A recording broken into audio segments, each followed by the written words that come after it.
संगम नगरी प्रयागराज में 13 जनवरी से शुरू हो रहे महाकुंभ में इस बार 40 करोड़ से ज्यादा श्रद्धालुओं के आने की उम्मीद जताई जा रही है। आम श्रद्धालुओं के साथ साथ लाखों की संख्या में संत महात्मा यहां आस्था की डुबकी लगाने के लिए, कल्पवास करने के लिए आएंगे। हालांकि महाकुंभ शुरू होने से पहले साधु संतों की सबसे बड़ी संस्था अखिल भारतीय अखाड़ा परिषद ने ये बयान दिया है, सरकार से मांग की है कि मेले में सिर्फ अखाड़ों और दूसरी परंपराओं से आने वाले संतों को ही प्रवेश दिया जाए। इसके अलावा जो फर्जी बाबा हैं, ढोंगी बाबा हैं, जो अंधविश्वास फैलाते हैं, तंत्र मंत्र करते हैं, उनको कतई मेले में प्रवेश ना दिया जाए, उनको जमीन ना दी जाए, दूसरी सुविधाएं ना दी जाएं। हालांकि इसे लेकर जो संत महात्मा है वो क्या सोचते हैं, इस पर हमारे साथ बात करने के लिए संगम नगरी प्रयागराज के तमाम संत हैं। हमारे साथ किन्नर अखाड़े की महामंडलेश्वर साध्वी कौशल्यानंदन गिरी जी हैं, इसके साथ साथ जगत गुरु शांडिल जी महाराज हैं, राधाचार्य जी हैं और योगी सत्यम जी हैं, अन्य लोग भी हैं। सबसे पहले हम टीना माँ जो कि कौशल्यानंदन गिरी हैं उनसे जानते हैं कि बताइए, आप तो खुद अखाड़े से जुड़ी हुई हैं, अखाड़े की महामंडलेश्वर हैं, आपका अखाड़ा जूना अखाड़े से संबद्ध है। क्या कहना है जो अखाड़ा परिषद के अध्यक्ष ने कहा है, इसके पीछे का मतलब क्या है, संदेश क्या है? जी सबसे पहले तो जो हमारे अखाड़ा परिषद ने जो भी निर्णय लिया है, मैं दिल से स्वागत करती हूँ, क्योंकि ये कुंभ 2025 का बहुत भव्य और दिव्य तरीके से हमारे देश में होने जा रहे हैं और सनातन धर्म का सबसे बड़ा पर्व है ये कुंभ। तो इसमें बहुत सारे ऐसे आतंकवादी जो संगठन है उनका भी इसमें नज़र है। तो ऐसे ये सुरक्षा के दृष्टिकोण से भी जो वेरिफिकेशन है, जो फर्जी बाबाओं को जो रोक लगाया गया है, तो ये बहुत अच्छा सराहनीय कार्य है। बिल्कुल ऐसे होने से हमारे जो कुंभ जो लगने वाले हैं 2025 का, ये बहुत सुरक्षित और बहुत सफलतापूर्वक ये कुंभ को हम लोग कर पाएंगे और हमारे सनातन धर्म का देश विदेश तक प्रचार होगी और सनातन धर्म मजबूत तरीके से और समाज में एक प्रचार के तौर पे आगे बढ़े। लेकिन निश्चित तौर पर जो है, अगर सबकी सुरक्षा की बात की जाए कि सबके पास एक पहचान पत्र होना चाहिए, कौन मेले में एंट्री कर रहा है ये होना चाहिए, ये तो ठीक है, लेकिन ये सर्टिफिकेट कौन बांटेगा कि ये असली हैं ये नकली हैं? हाँ, ये चीज़ बहुत सारे ऐसे साधु के चोले में, भगवा रंग के चोले में बहुत सारे ऐसे समाज के जो विरोधी हैं उन लोग भी घूमते हैं। तो ये सब हम लोग को पहचानना चाहिए और जो हमारा अखाड़ा परिषद है, मैं उनसे यही कहूँगी कि बहुत सारे ऐसे संगठन हैं कि जो सनातन धर्म को आगे बढ़ाने के काम कर रहे हैं और सनातन धर्म को मजबूत करने का काम कर रहे हैं।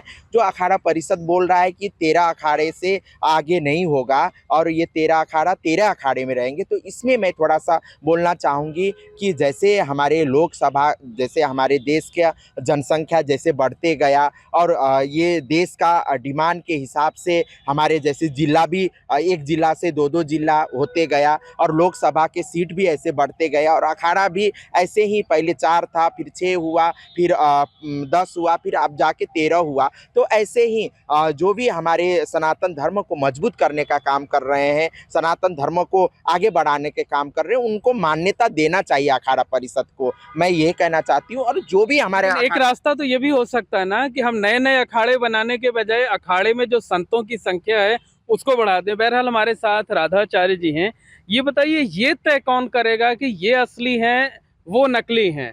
क्योंकि फिर तो वही बात आएगी कि ये हमारी पसंद के हैं, हमें मानते हैं इसलिए ये सही हैं, वो हमें नहीं मानते इसलिए वो नकली हैं, हम उनका विरोध करेंगे। है कोई फार्मूला ऐसा? नहीं, ये तो होना ही नहीं चाहिए। संत के बीच में जैसे अखाड़ा परिषद है, तो अखाड़ा परिषद जो भी ये निर्णय ले रहा वो बहुत सही, उसका मैं स्वागत करती हूँ। और इसका निर्णय जो होता है तो यहाँ अपना पराये का कोई भावना ही नहीं होना चाहिए, क्योंकि संतों के बीच में ये चीज़ कभी नहीं आती है कौन अपना है, कौन पराया है, कौन करीब है, कौन नहीं है। जो ईश्वर के करीब है, जो परमात्मा के करीब है, वो सब एक दूसरे के करीब हैं। तो जो परमात्मा को होगा वही तो सबके करीब होगा। और आम भाषा में तो ये कहिए कि किससे क्या है, ये तो पारिवारिक, मतलब जो सही राह दिखा रहा है, जो सनातन धर्म का प्रचार प्रसार कर रहा है, जो सनातन धर्म को का संदेश फैला रहा है, हाँ। वो संत है और उन सारे लोगों को रहना चाहिए। हाँ। अंधविश्वास फैलाने वालों को, पाखंड फैलाने वालों को उनको अलग रखा जाना चाहिए। हाँ, उनको अलग रखना चाहिए। और हमारे सनातन धर्म का इतना तेज है, हमारी जो सरकार है, प्रचार प्रसार हो रहा है, पूरे विश्व में हो रहा है, इसीलिए जो विदेश से लोग आ रहे हैं, तो वहाँ से भी लोग आते हैं तो इस धर्म को देखने के लिए, समझने के लिए कि हमारा सनातन धर्म कितना अच्छा धर्म है। और जो पूरे दुनिया में जो आकांक्षा उनकी रहती है, अपेक्षाएं रहती है, बिल्कुल वो कहा जा कल्याण सकता है की कि वही अगर पूरा करते भारत हैं। का आध्यात्मिक वैभव देखना है तो उसके लिए महाकुंभ से बेहतर कोई दूसरी जगह नहीं हो सकती जहां पर आपको आध्यात्मिक वैभव दिखाई देगा हाँ। कि हम सिर्फ तमाम दूसरी फील्ड में नहीं बल्कि आध्यात्म के तौर पर भी जो है उस फील्ड में भी हम एक बहुत सशक्त हैं, प्रतिभाशाली हैं। हमारे साथ शांडिल्य जी महाराज हैं। एक सवाल ये उठा था कुछ दिनों पहले कि महाकुंभ में गैर सनातनियों का जो प्रवेश है वो वर्जित कर दिया जाए।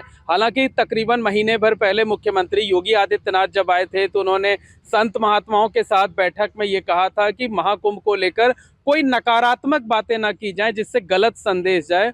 उसके बाद से ये मांग उठना बंद हो गई है। जो मांग की जा रही थी वो सही थी या जो सीएम योगी आदित्यनाथ ने नसीहत दी है वो सही है? दोनों में सही क्या है? देखिए, जैसे सनातन संस्कृति को जो मानने वाले हैं, धर्म कर्म करने वाले हैं, यज्ञ पूजा करने वाले हैं, वो आए, उनका स्वागत है। लेकिन ढोंग फैला के, पाखंड फैला के आप यहाँ पिकनिक स्पॉट बना देंगे, गलत अवधारणा लेके आएंगे, उसका हम विरोध है। किसी का सर्वधर्म समभाव की भावना है। विदेशी लोग भी आते हैं हमारे यहाँ, रुकते हैं 40 दिन। तो विरोध हमको उनके जो कर्म हैं उनसे हैं। हमारे सनातन संस्कृति का जो आचार विचार संस्कार है उसका पालन करें, हमें कोई विरोध नहीं है। मतलब निश्चित तौर पर कहा यह जा सकता है कि दूसरे धर्मों के लोग भी आएंगे, वो भी सनातन परंपरा से प्रभावित होंगे, सनातन धर्म को अपना भी सकते हैं प्रभावित होकर के। किसी व्यक्ति किसी समुदाय का विरोध नहीं है, बल्कि जो गलत काम करते हैं यहाँ आकर कोई ऐसा काम ना करें जिससे जो 40 करोड़ सनातन धर्मी आएंगे उनकी भावनाएं आहत हों। आपका क्या नाम है, क्या परिचय है? जी, मैं ASI Vinod Kumar Pandey, ex BSF. मेरा जहाँ तक मानना है कि सरकार द्वारा इस महाकुंभ में चलाया गया जो अभियान है, उनका महाअभियान, वो बहुत ही सफल है। और सरकार सभी बिंदुओं पर अपना जो एक एजेंडा है वो स्पष्ट कर चुकी है। आम जनमानस को इस मेले में कोई समस्या ना हो, किसी किस्म की कोई दिक्कत ना आए, उसके लिए समाज के सबसे बड़े धर्मगुरु, जगत गुरु शांडिल्य जी महाराज के द्वारा जो भी कार्य यहाँ पर संपन्न होगा वो उससे हम संतुष्ट हैं। बिल्कुल, जो भी सनातन धर्म का काम करे वो मेले में आ सकता है, किसी के आने पर कोई रोक नहीं है, किसी के आने पर कोई पाबंदी नहीं है। यही कहना चाहते हैं आप कि सब मेले में सब लोग आएं, सब लोग सनातन की जो संस्कृति है उसको देखें, उससे प्रभावित हों। ओम नमो नारायण। सनातन के लक्ष्य ही एक ही है, सर्वे भवन्तु सुखिनः, सर्वे सन्तु निरामया, सर्वे भद्राणि पश्यन्तु मा कश्चित् दुःख भाग् भवेत्। सनातन धर्म के जो अनुयायी हैं, जो संत महात्मा जगत गुरु हैं, पूज्य महामंडलेश्वर हैं, सनातन धर्म का केवल और केवल एक ही लक्ष्य है, संसार सागर में वो जीव कोई भी हो, सभी लोग सुखी हों, सभी लोग निरोग हों, सभी लोग प्रसन्न रहें। सनातन धर्म का दूसरा लक्ष्य क्या है कि जैसे कि पूज्य महामंडलेश्वर किन्नर अखाड़ा पूज्य माता जी के हृदय में दिन प्रतिदिन यही चलता रहता है कि सुखी बसे संसार सब, दुखिया रहे न कोई, यह अभिलाषा हम सब की भगवन पूरी होए। संसार सागर में सभी लोग सुखी रहें, सभी लोग आनंद में रहें। और जहाँ तक कि आपने कही कि सही और गलत फर्जी बाबा की जानकारी कैसे करी जाए, ये जिम्मेवारी जो है प्रशासन की है। प्रशासन जो है अपने पूर्ण तरीके से सही और गलत का फैसला ले, जिसमें कि हमारे ये तो संत महात्मा खुद ही तय कर लेंगे, अखाड़ों के जो मुखिया है खुद ही तय कर लेंगे कि कोई भी संत महात्मा है तो वो किसी न किसी परंपरा से होगा, कोई उसका गुरु होगा। स्वयंभू लोग नहीं आने पाए ताकि वो यहाँ पे पाखंड ना फैलाने पाए। जो मुख्यमंत्री योगी आदित्यनाथ ने कही महाकुंभ को लेकर नकारात्मक बातें नहीं होनी चाहिए, उसके बाद ये मांग उठना बंद हो गई कि सिर्फ सनातन धर्मियों का ही प्रवेश किया जाए। सही है ये? बिल्कुल एकदम 100% हमारे जो हमारे उत्तर प्रदेश के जो मुखिया हमारे योगी आदित्यनाथ जी, जो मुख्यमंत्री जी ने जो बात रखा है वो बिल्कुल 100% सही है। मैं उन बात को सहमत करती हूँ, क्योंकि हमारे सनातन धर्म क्या कहता है, इसके मूल भाव को समझिए। वसुधैव कुटुम्बकम, क्योंकि विश्व हमारा एक भाई है। विश्व में हम लोग जब भी कहते हैं तो विश्व का कल्याण हो। सनातन धर्म एक व्यक्तिगत, एक सामुदायिक, एक पारिवारिक के लिए सोचता नहीं है। बिल्कुल आप स्वागत कर रहे हैं, जी। लेकिन मुख्यमंत्री योगी आदित्यनाथ जी इन दिनों एक और बयान दे रहे हैं कि बिल्कुल। बटोगे तो कटोगे। उसका भी यहाँ से संदेश जाएगा। महाकुंभ से बेहतर कोई दूसरी जगह तो हो नहीं सकती वो संदेश फैलाने के लिए। जी जी, वो एक राजनीतिक बयान है, मगर मैं सभी सनातनियों को एक लेकिन बात, इसके पीछे एक मर्म भी छिपा हुआ है, बिल्कुल, बिल्कुल। संदेश है गहरा। जी बिल्कुल, वो सही बात है। उन्होंने जो कहा कि बटोगे तो कटोगे, तो हम लोग को एकत्रित होके, हमारे जितने भी सनातनी हैं, हम लोग सभी भाई बंधु को एकत्रित होके हम लोग को सनातन धर्म को मजबूत करने का काम करना चाहिए और सनातन धर्म को आगे बढ़ाने का काम करना चाहिए। और जो हमारे योगी आदित्यनाथ जी ने जो बयान दिया है वो बिल्कुल सही है। बिल्कुल, योगी आदित्यनाथ जी ने जो बयान दिया है वो बिल्कुल सही। ये बताइए, जैसे माता जी ने अभी कहा कि ये राजनीतिक बयान है, तो राजनीतिक बयान भले ही हो, लेकिन इसके पीछे एक संदेश तो है ही है। वो संदेश महाकुंभ से और फैलना चाहिए। भाई ये उनका संदेश देने का मतलब है कि जितने सनातन धर्मी हैं वो सब एक साथ होके मजबूती लाएं।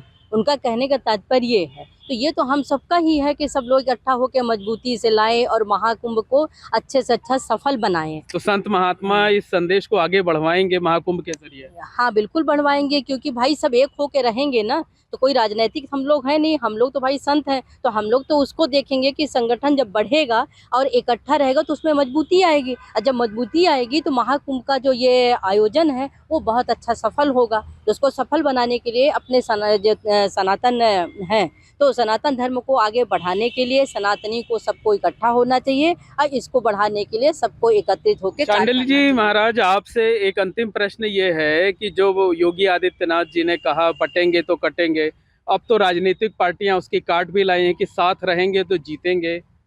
इसको तो पूरा राजनीतिक बयान बना दिया है। नहीं, देखिए, मुख्यमंत्री जी मुख्यमंत्री होने से पहले एक साधु हैं, साधु से पहले वो एक हिंदू है। तो पहले वहाँ जाना चाहिए कि सर्वप्रथम वो मुख्यमंत्री से पहले वो हिंदू हैं, फिर एक मठ के मठाधीश भी हैं, पीठाधीश भी हैं। तो उन्होंने जो कहा वो हिंदुओं के लिए कहा, हित की बात कही। आज तक आप देख लीजिए जिस तरीके से पूरे विश्व में हिंदुओं की हालत है। एक नेपाल हिंदू राष्ट्र था, आप देखिए उसकी भी हालत क्या हो गई है। तो अगर हम धीरे धीरे विलुप्त हो जाए, एक विलुप्त प्रजाति हो जाएंगे, आप खोजते रह जाएंगे। तो आप लोग उस संदेश को आगे बढ़ाएंगे? हाँ, संदेश आगे बढ़ाएंगे। हम किसी को टारगेट नहीं कर रहे हैं, हम अपनी सुरक्षा की बात कर रहे हैं, अपने आप को एकत्रित कर रहे हैं। तो निश्चित तौर पर कहा जा सकता है कि प्रयागराज के महाकुंभ को लेकर जो संत महात्मा हैं उनका भी यही मानना है कि मेले में संतों के तौर पर उन्हीं लोगों को प्रवेश मिलना चाहिए जो किसी अखाड़े से आते हैं, किसी परंपरा से आते हैं, जिन्होंने किसी गुरु से दीक्षा ली है। पाखंडी और अंधविश्वास फैलाने वाले लोगों को कतई मेले में प्रवेश नहीं मिलना चाहिए। इसके साथ साथ सीएम योगी आदित्यनाथ का जो संदेश है कि बटोगे तो कटोगे, उसको ये संत महात्मा आगे बढ़ाने का काम करेंगे। सनातन धर्मियों को ये बताएंगे कि साथ रहने में ही भलाई है, साथ रहकर एकजुट रहकर ही खुद को मजबूत किया जा सकता है, सुरक्षित किया जा सकता है।